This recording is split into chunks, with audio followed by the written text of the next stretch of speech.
Ja nüüd ma räägin natuke teadmisest, oskamisest ja unustamisest, sest ma arvan, et see on ka üks asi, milles me võiksime oma õpetamispraktikat muuta.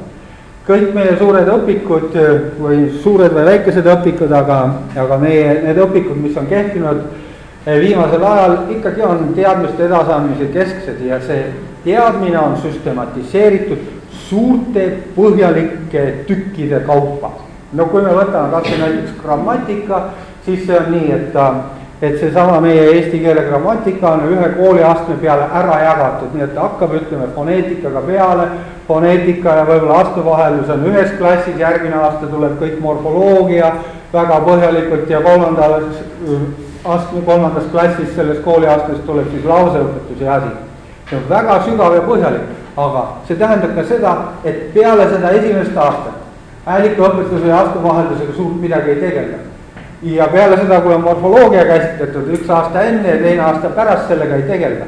Ja kuigi see asi käib niimoodi, et teises kooliastmes tehakse ring peale, kolmandas kooliastmes tehakse samamoodi ring peale, neljandas kooliastmes on ka eesti keele struktuur ja nüüd see uus keeleühiskond, tehakse veel kord ring peale ja siis veel eesti õigekeelsuse kursus on ka, kus räägitakse ka tõenäoliselt tehakse ring peale. Nad tulevad ülikooli eesti filoloogiat õppima, nad ei tea mitte mõhku. Nad praktiliselt ei tea mitte midagi ja nad õpivad mul seal, et tulevad emakeele õpetuse magistriõppesse ehk siis peale seda, kui nad on 3 aastat eesti filoloogiat õppinud ja ma küsin, kas te teate, mis asi on paradigma, nad ei tea isegi, mis asi on paradigma ja nad on filoloogid saanud bakalaureuse kätte. See tähendab seda, et see õpetamine toimub meil kuidagi niimoodi, et see ei jää külge. Ma arvan, et see külge jäämine ongi siin seotud selle sama entroopia kasvuga, mida ma siia ei ole veel pannud, et iga teadmine, mida me ei kasuta, see ununeb ära. Ja kui me õpetame hästi põhjalikult üks kord 3 aasta tagant, selge, see on kadunud. See on kadunud sealt juba pool aastat hiljem, võib-olla 3 kuud hiljem on ta kadunud. Te suudate seda, jah, et te õpetate, suudate neile selle selgelt õpetada.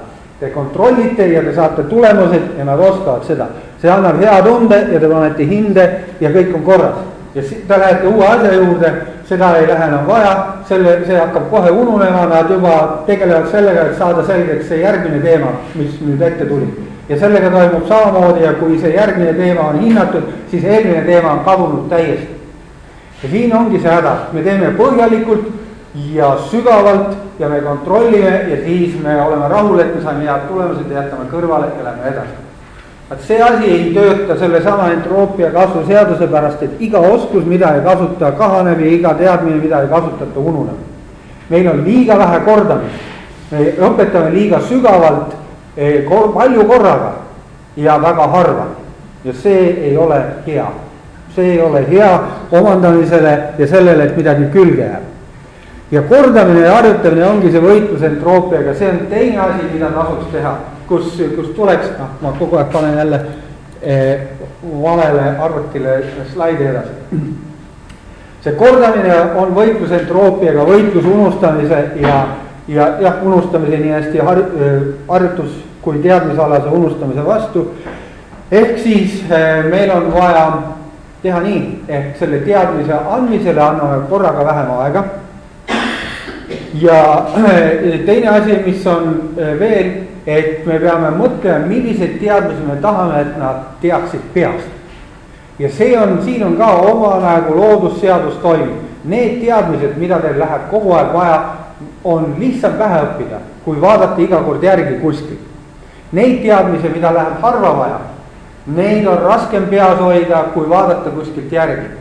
Ja see puudutab just nimelt õigekeelsust väga paljust. Ma ei räägi üldse keele nagu üldteoreetilistest teadmistest, see on veel omamoodi asi, aga kui me ka räägime õigekeelsusest, siis siin on samamoodi. Ja teate, ega see ei ole nüüd saladus, et kõiki õigekeelsusreeglid teavad ainult keeletoimetajad. Järgmisena on emakeeleõpetajad.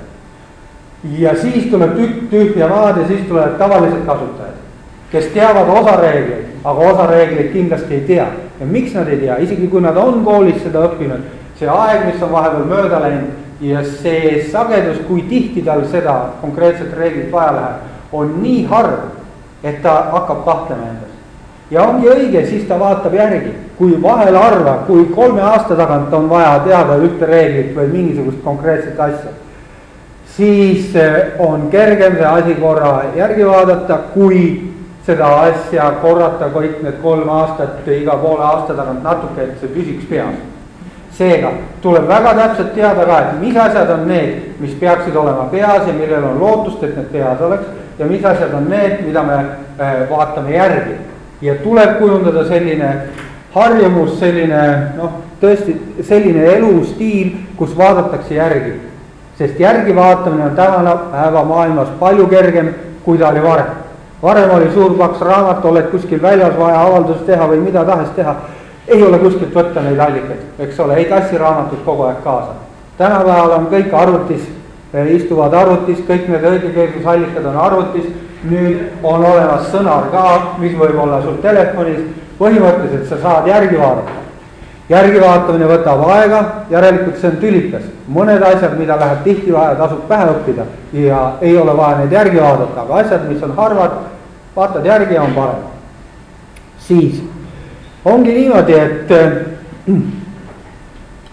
et tuleks siis üks asi, mida teha tuleks vähendada seda teoreetilist süvaõpetamist, vähem korraga, rohkem korrata. Ja mida rohkem me kordame, eriti kui me kordame väga keskseid asju, siis on selge, et see lõpuks automatiseerub nii, nagu meil on kunagi mõned lapsepõlves õpitud luuletused, mida oskab alati nagu peast ette lugeda, ja isegi kui on juba koolist läinud aastakümneid mööda. Ehk siis rohkem korrata, et tekiks mingi tuumik, mis jääb meelde. Ja rohkem korrata just harjutamise mõttes ja võib-olla natuke reeglid ka. Ja vähem sellist sügavat nii-öelda teadmise andmise laadi õpetust. Ja kui me siit teeksime nüüd järeldused emakeele õpetusele, siis see ongi juba ka suures osas, mis ma ära ütlesin. Et vähendada teadmiste mahtu, suurendada kordamiste arvu, te saate seda kõiki teha olemasolevate õpikutega. Te lihtsalt vaatate, kui palju te sellest õpikust seda teooriat annate ja kui palju te tegelete siis kordamistega. Kui harjutusi ei jätku, siis peate kuskilt juurde saama, aga põhimõtteliselt jah, selleks ei ole tingimata vaja uut õppevara, et nüüd päris uuesti uut moodi õpetada, kuigi muidugi hea oleks. Praktiliste teadmiste puhul, õigekirja reeglite puhul ja nii edasi, harva esinevad juhtumid teaviku põhiseks. Kas vaatate internetist keelenõu lehelt, kus on eesti keele käsiraamatu fail on seal ilusasti internetis olemas, või nad hangivad omale sõnari, vaatavad sõnarist ja see ongi niimoodi. Nad jõuavad ise arusaamisele, kus neil on kergem peast teha ja kus neil on kergem vaadata. Ja kui nad on sealt vaadanud mõned korrad järgi mõnda asja, siis lõpuks nad õpivad selle pähe ka.